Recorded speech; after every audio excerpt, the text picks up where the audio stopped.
Hello guys. तो थोड़ा सा नॉइस आ रहा है इसमें, लेकिन मुझे लगता है कि ऐसे रिकॉर्ड करना ज़्यादा बेटर होगा, क्योंकि इस पे मेरी वॉइस ज़्यादा क्लियर है और ज़्यादा क्लियरली समझ आ रही है। ठीक है, तो मैं पहले वीडियो निकाल लेता हूँ।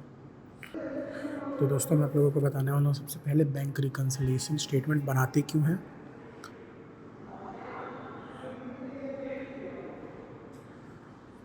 Y we should make bank reconciliation statement. जैसे कि एग्जांपल ले लेते हैं। एक बिजनेसमैन है और बिजनेसमैन क्या बनाता है, अपने कंपनी में कैश बुक बनाता है ताकि वो सारे कैश का रिकॉर्ड मेंटेन कर सके। और कोई पर्सन अपने पैसे बैंक में जब डिपॉजिट करके रखता है तो उसका एक रिकॉर्ड वो खुद अपने पास रखता है कैश बुक में, और एक रिकॉर्ड होता है बैंक के पास, जो बैंक जिसे बोलती है पासबुक। ठीक है, अब मान लेते हैं कि ये जो लड़का है इसके पास 1 लाख रुपए हैं। एक काम करते हैं, ऐसे मान लेते हैं कि 50,000 रुपये ही हैं। ठीक है, 50,000 रुपये इसने डिपॉजिट करके रखा है बैंक में। तो जो 50,000 रुपये उसने डिपॉजिट किए होंगे उसी का रिकॉर्ड वो अपने पास मेंटेन किया होगा। यहाँ पे ये चीज़ ध्यान रखना है आप लोग को कि जो पैसे उसने डिपॉजिट किए हैं, उसके बाद जो बचे पैसे उसको नहीं देखना है। जो पैसे उसने डिपॉजिट किए उसी का दो जगह रिकॉर्ड मेंटेन हो रहा है, 50-50 हज़ार का। तो यहाँ पे मैंने लिखने में थोड़ा सा गड़बड़ किया है। एंड मैं जैसे मान लेते हैं कि अब उसने 50,000 में से 10,000 रुपये इन्वेस्ट कर दिए कहीं पे। तो जब इन्वेस्ट करेगा वो पैसा अपने बैंक अकाउंट से, तो उसके पास जो रिकॉर्ड होगा उसमें से भी उसने 10,000 माइनस कर दिए, और बैंक वाले ने भी अपने रिकॉर्ड से 10,000 रुपये माइनस कर दिए। बट जब इस 10,000 पे इंटरेस्ट मिलेगा तो वो इंटरेस्ट होगा, मान लेते हैं 10% के हिसाब से उसको इंटरेस्ट मिलता है। तो ये जो इंटरेस्ट का 10% होगा, ये पैसा उसके बैंक में आएगा। उसको तो पता नहीं है कि कब उसके इंटरेस्ट का पैसा उसके अकाउंट में आया। लेकिन जब पर्सन को पता नहीं होता, जब उसके बैंक अकाउंट में पैसे आ रहे हैं, तो इसकी रिकॉर्डिंग बैंक ने तो कर ली लेकिन उस पर्सन ने नहीं किया है। दोनों का बैलेंस अलग अलग हो गया। अब आप यहाँ पे देख सकते हो कि एक बैंक का बैलेंस है 41,000, एंड इसका इसने अपने रिकॉर्ड्स में कितने लिखा है, 40,000 रुपये। तो एट द ईयर एंड इसको एक स्टेटमेंट बनाना पड़ेगा जिसमें वो लिखेगा 40,000 रुपये उसके पास है, प्लस उसमें 1,000 रुपये का इंटरेस्ट आया, और टोटल उसके पास हो गए 41,000 रुपये। तो ये जो स्टेटमेंट होता है इसी को बैंक रिकन्सिलिएशन स्टेटमेंट बोलते हैं। अब हम लोग स्टार्ट करेंगे ICAI के क्वेश्चन से। ठीक है, तो सबसे पहले चालू करते हैं इलस्ट्रेशन 1 से। इलस्ट्रेशन 1 में क्या बोलता है, ये पर्सन है जिसका नाम है टॉलेंस शॉर्ट करके। ठीक है, तो उसका एक अकाउंट है PNB में। अब उसके पासबुक में कितना बैलेंस दिया हुआ है, 243,000 दिया हुआ है, और उसके कैश बुक में कितना बैलेंस दिया हुआ है, 237,000 दिया हुआ है। क्वेश्चन पढ़ लेंगे आप, लेफ्ट साइड पे दिख रहा होगा आपको। We shall compare the establish the reason why different reconcile why for the difference. जो डिफरेंस आ रहा है इनके इस अमाउंट के बीच में, वो कितने का है, 6,000 का है। तो हम लोगों को एक बैंक रिकन्सिलिएशन स्टेटमेंट बनाना है और उसमें इन दोनों चीज़ों के बीच में डिफरेंस क्यों आ रहा है वो बताना है। तो बैंक रिकन्सिलिएशन स्टेटमेंट में कैसे प्रिपेयर होगा, ऐसे एक स्टेटमेंट बनाते हैं नॉर्मल, उसमें आप पर्टिकुलर्स और अमाउंट लिखोगे। ठीक है, तो सबसे पहले हम लोग स्टार्ट करने वाले हैं कैश बैलेंस से। इसमें क्वेश्चन में तो दोनों तरफ से बोला हुआ है बेसिकली कि आपको पासबुक से कैश बुक का भी बैलेंस निकालना है, और पासबुक से बैंक के कैश बुक के बैलेंस तक जाना है, और कैश बुक से पासबुक के बैलेंस तक भी जाना है। बट एक्चुअली हम लोग इस क्वेश्चन में क्या कर रहे हैं, हम लोग सिर्फ एक ही चीज़ बना रहे हैं, वो है कैश बुक से बैंक की तरफ जाना। तो हम लोग स्टार्ट करते हैं। सबसे पहले कैश बुक में कितना बैलेंस दिया हुआ है, 237,000 दिया हुआ है। ठीक है, उसको देख के अपन लिख लेंगे।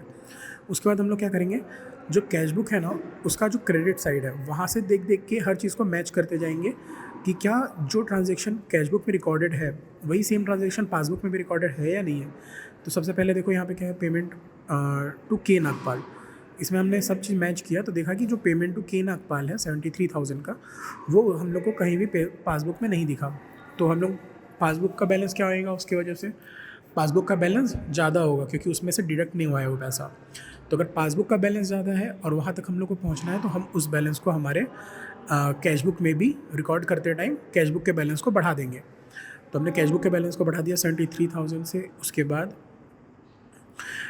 Payment to B and company करके दिया हुआ है, ठीक है, बी बाबू एन कंपनी।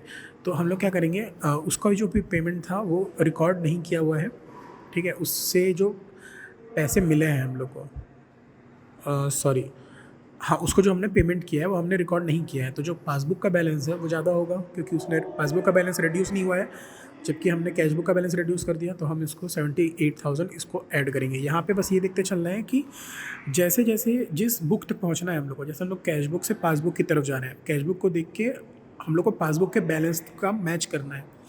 तो अगर पासबुक में बैलेंस ज़्यादा होगा तो हम हमारे बुक में भी बैलेंस को बढ़ा लेंगे, अगर पासबुक का बैलेंस कम होगा तो हम अपने भी बुक में बैलेंस को कम कर लेंगे। तो और ऐसे ही करते करते हम लोग आखिर तक बैलेंस तक पहुंच जाएंगे। तो Mohan and company, amount receive from Mohan and company जो है यहाँ पे दिया हुआ है डेबिट साइड। सारे बैलेंस देख लेते हैं, कैश का बैलेंस भी है, ठीक है। तो मिस्टर मोहन एंड हम लोग लेफ्ट साइड से देखना चालू कर रहे थे, ठीक है। फर्नीचर का देख लिया, रॉयल एंड जेम्स का देख लिए, दास के नागपाल का हमने देखा कि जो पेमेंट रिसीव हुआ है वो नहीं दिया हुआ है, तो हमने उसको रिसीव ऐड कर दिया। और अब फिर डेबिट साइड का चालू करेंगे, कैशबुक के डेबिट साइड के सारे बैलेंसेस को मैच करना चालू करेंगे। सारे बैलेंसेस मैच हो रहे हैं कैश वगैरह के। जो चीज़ नहीं मिली वो है जो पेमेंट हो रहा है मोहन को, तो टू मोहन एंड कंपनी जो दिया हुआ है वहाँ से बैलेंस नहीं मिल रहा हम लोग को, पासबुक में उसका रिकॉर्डिंग नहीं हुआ है। तो हम लोग पैसा मिला तो हमारा पैसा कैशबुक का बढ़ गया, लेकिन जो पासबुक का बैलेंस है वो कम है, क्योंकि पासबुक में रिकॉर्ड नहीं हुआ है वो पैसे जो हमें मिले, तो हमने उसको माइनस कर दिया क्योंकि पासबुक का बैलेंस कम है। अब ऐसी एन नंदू से भी पैसे जो मिले थे वो भी रिकॉर्ड नहीं हुए हैं पासबुक में, तो हमने उसको भी माइनस कर दिया। उसके बाद जो बैलेंस आ जाएगा हम उसको कैलकुलेट कर लेंगे। यहाँ पे मेरा थोड़ा सा गड़बड़ हुआ था, क्योंकि यहाँ पे अपन कैलकुलेट नहीं करेंगे एक्चुअली। उसके बाद हम लोगों को क्या करना है, हम लोग पासबुक से देखना चलेंगे, क्योंकि यहाँ पे हम लोग को रीज़न नहीं पता है कि डिफरेंस क्यों आ रहा है। तो पहले हमने कैशबुक पासबुक से मैच कर लिया। अब पासबुक में भी कुछ ट्रांजैक्शन ऐसे हो सकते हैं जो हमने रिकॉर्ड नहीं किए होंगे अपने कैशबुक के टाइम पे, कैशबुक बनाते टाइम। तो जैसे कि मान लेते हैं कि बैंक का बैलेंस, जैसे कि हमने सारा चीज़ चेक किया, तो जो डेबिट साइड है पासबुक में, पासबुक में हमने एक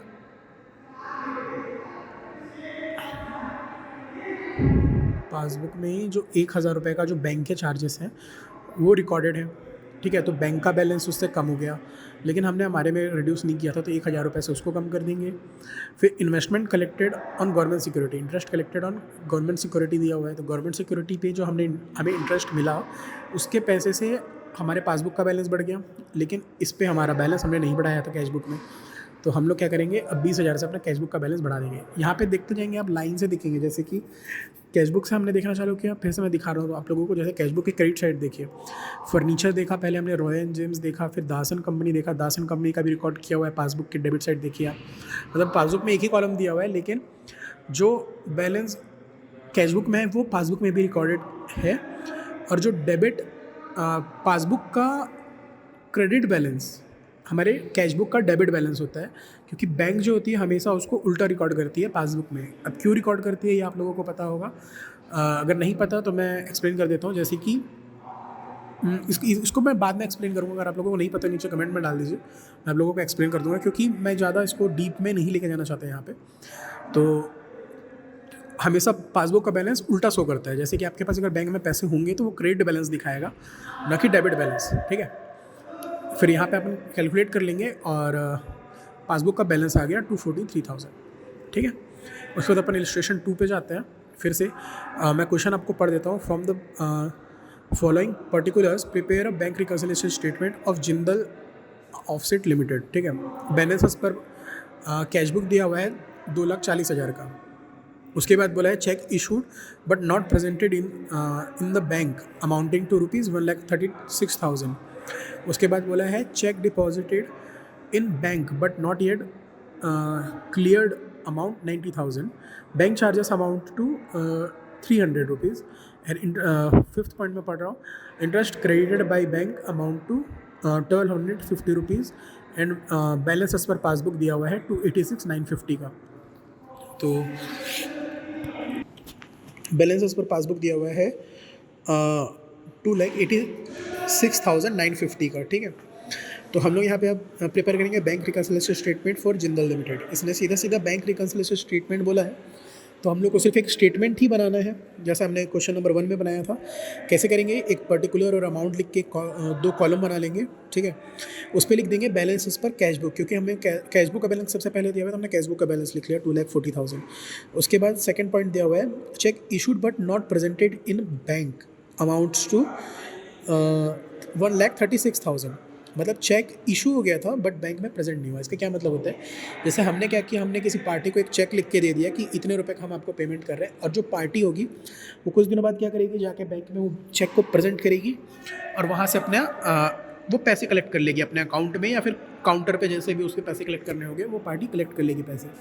तो यहाँ पे क्या हो रहा है, हमने तो चेक इशू कर दिया था, मतलब हमने हमारी कैश बुक में लिख दिया कि हमने पेमेंट कर दिया है, तो हमने कैश बुक को के बैलेंस को माइनस कर दिया, रिड्यूस कर दिया। लेकिन जो बैंक था वहाँ पे वो जो बैलेंस था वो कम नहीं हुआ। क्यों नहीं कम हुआ, क्योंकि वहाँ पे पैसे डिमांड नहीं किए गए आके, चेक को कोई इन कैश कराने के लिए नहीं आया, तो वहाँ पे बैलेंस ज़्यादा दिख रहा है। तो हमको कैश बुक से पासबुक तक पहुँचना है, तो पासबुक में अगर बैलेंस ज़्यादा दिख रहा है तो हम लोग अपने बैलेंस को क्या करेंगे, बढ़ाएंगे। तो यहाँ पे मैंने ऐड कर दिया 1,36,000, ठीक है।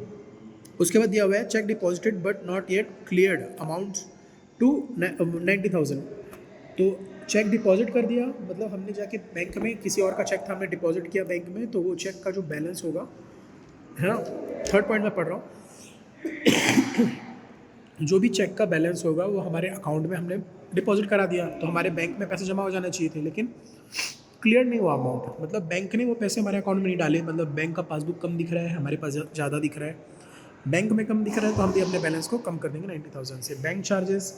बैंक चार्जेस के अमाउंट से बैंक का रिड्यूस हुआ होगा बैलेंस, हमने अपने पास कम कर दिया। Interest credited by the bank, interest credited मतलब क्रेडिट मतलब बैंक ने पैसे डाले हमारे अकाउंट में, इंटरेस्ट का अमाउंट डाला है बैंक के द्वारा, तो हमने भी अपने अकाउंट में बढ़ाने के लिए उसको 1250 से ऐड कर दिया।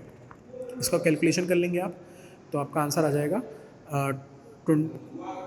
जो भी आंसर आएगा 28, आप मैच कर लेना आप आंसर को, बाकी आंसर आपका सही है 286,950 के आसपास। क्योंकि यहाँ पे देखिए, क्योंकि यहाँ पे सीधा सीधा रीजंस दिए हुए हैं कि किस वजह से डिफरेंस आए हैं, तो इस वाले को बनाना ज़्यादा इजी रहता है एज़ कम्पेयर टू आपको पासबुक और कैश बुक दोनों के बैलेंस को कंपेयर करके फिर उसका बैलेंस निकालना।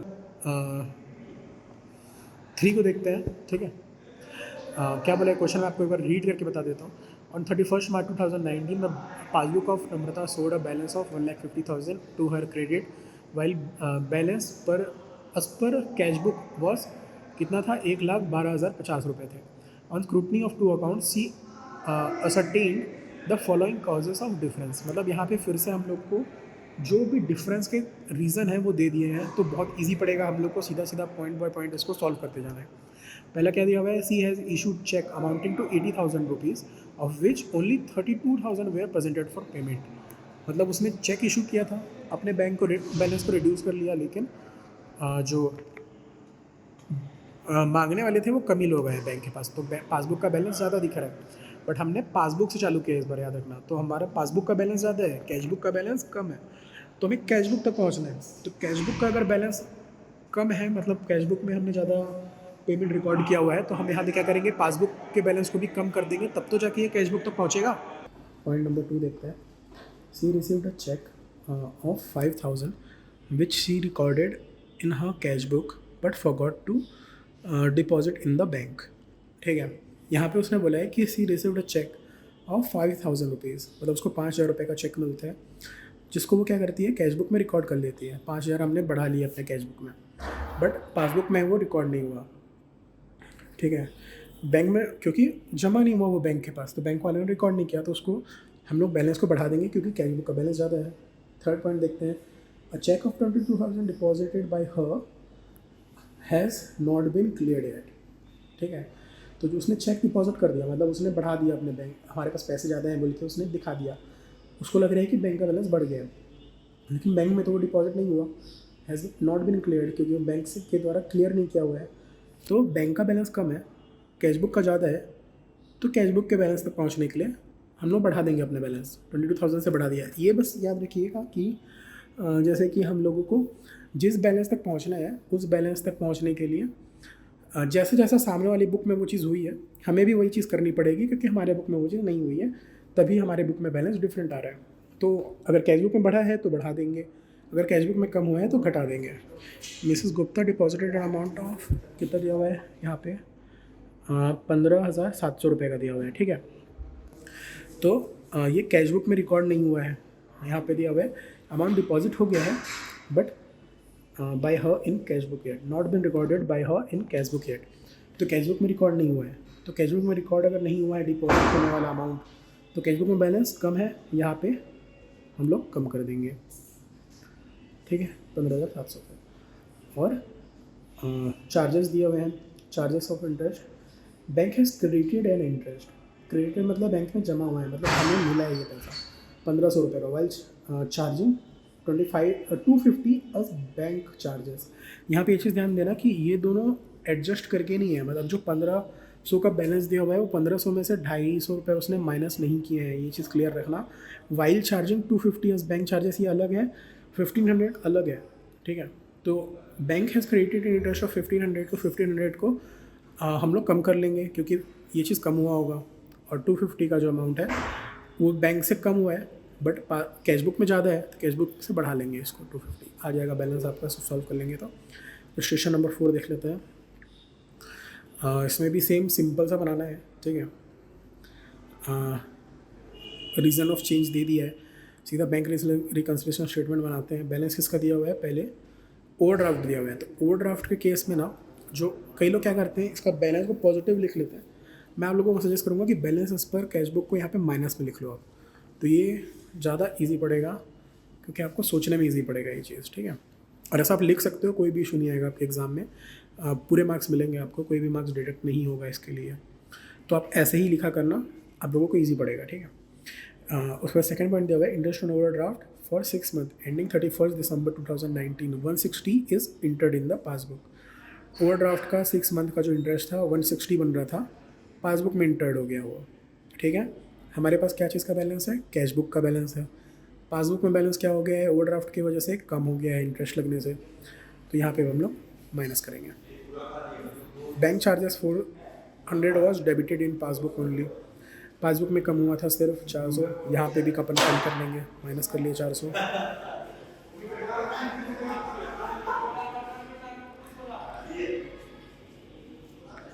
बैंक चार्जेस कितना दिया हुआ है, 400 रुपये, वो डेबिट हुआ था बैंक में, तो हम लोग क्या करेंगे, उसको हमारे कैशबुक में भी उसको माइनस कर लेंगे, 400 रुपये माइनस कर दिया। Cheque issued but not cashed prior to 31 December 2019 amounted to ₹11,68,000।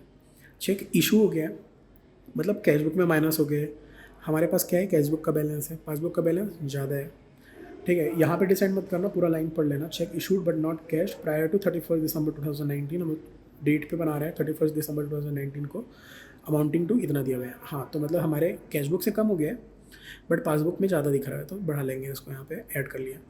उसके बाद cheque paid into bank but not cleared before 31 December 2019 were for 22,17,000। तो चेक जो था वो पेड हो गया इनटू द बैंक, मतलब cheque paid into the bank का मतलब होता है कि चेक को बैंक में जमा कर दिया, लेकिन बट नॉट क्लियर्ड का मतलब होता है कि बैंक से प्रोसेस नहीं हुआ है वो, मतलब बैंक ने अपने बैलेंस को नहीं बढ़ाया है।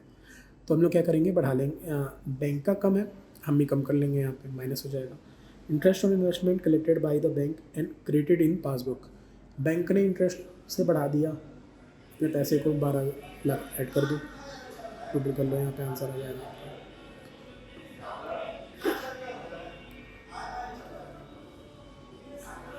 ठीक है, अब इलस्ट्रेशन नंबर 5, यहाँ से थोड़ा सा इंपॉर्टेंट चालू होता है क्योंकि देखो अभी तक आपने सिंपल 2 टाइप के क्वेश्चंस पढ़े, ठीक है, बाकी कुछ भी नहीं था। क्वेश्चन नंबर 5 काफ़ी ज़्यादा इंपॉर्टेंट है, पहली चीज़ तो, ठीक है, एंड इसलिए यहाँ पे प्लीज़ थोड़ा सा फोकस करना, ठीक है। मतलब इसे एक तरह से, मतलब अगर आप लोगों ने बस शुरू के क्वेश्चन छोड़ दिए होते हैं तो चलता, मतलब यहाँ तक आप प्रैक्टिस के लिए यहाँ से देख सकते हो। अगर आपको प्रैक्टिस करना है तो इससे पहले के क्वेश्चन सॉल्व ना करो तो भी चलेगा क्योंकि बहुत इजी थे, ठीक है।